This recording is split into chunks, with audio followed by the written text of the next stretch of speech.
वक्त असीं शिकारपुर शहर में जो मेन सब्जी मंडी ॾांहुं रोड वेंदो आहे उन ते असीं मौजूदु आहियूं, जिते मुकमल तौर ते म्यूनसिपल कमेटी शिकारपुर जी नाली तौर ते वाज़े तौर ते नज़र अची रही आहे। हिते शिकारपुर शहर जो जेको मेन रोड आहे, जेको आहे सब्जी मंडी ॾांहुं वेंदड़ रोड आहे, जेको उहो मुकमल तौर ते हमेशह पाणीअ में ॿुॾल हूंदो आहे। रोड मुकमल तौर ते खंडरात बणियल आहे। तव्हां हिते कैमरा में तव्हांखे ॾेखारे सघियो त हिते नालियुनि जो गंदो पाणी सरेआम बीठो आहे ऐं जेको नओं ब्लॉक लॻो हुयो, हाणे ताज़ो नओं ब्लॉक उहो बि टुटी वियो आहे ऐं नालियुनि जो गंदो पाणी रोड ते बीठो आहे ऐं ईंदड़ वेंदड़ मुसाफ़िर जेके आहिनि तमामु घणा परेशान आहिनि ऐं मुकमल तौर ते हे जेको पाणी आहे सालनि जा साल बीठल रहे थो ऐं हे पाणी कॾहिं बि जेको आहे इहे ख़तमु न थियो आहे। ट्रांसपोर्ट जेका आहे उहा जेके उन्हनि जे गाॾियुनि जा टायर ई ख़तमु थी विया आहिनि हितां हली हली करे, लेकिन शिकारपुर म्यूनसिपल इंतिज़ामिया हितां हिन रोड तां कॾहिं बि पाणी ख़ारिज करण लाइ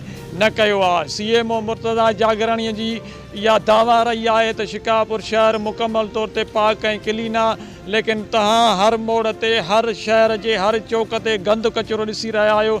हर मोड़ ते हर शहर में हर रोड ते पाणी वाज़े तौर ते नज़र अची रहियो आहे। तव्हांखे हे मेन रोड आहे, हिन मेन रोड ते गंदो पाणी बीठल रहियो आहे। इन हवाले सां शिकारपुर म्यूनसिपल कमेटी इंतिज़ामिया छा कयो आहे छा न कयो आहे इहो तव्हांजे साम्हूं आहे। इन हवाले सां वधीक तव्हांखे ॿियनि पॉइंटनि ते वठी हलंदासीं त शिकारपुर म्यूनसिपल कमेटी जा जेके अमलदार आहिनि सिर्फ़ु जाली बिल ठाहे ऐं सफ़ाईअ जे नाले ते ऐं नालियुनि जे नाले ते जाली बिल ठाहे करे उहे हड़प करणु मसरूफ़ आहिनि, लेकिन शहर खे पाक ऐं क्लीन करण लाइ तयारु न आहिनि। अब्दुल रशीद महर, सब्जी मंडी रोड, शिकारपुर।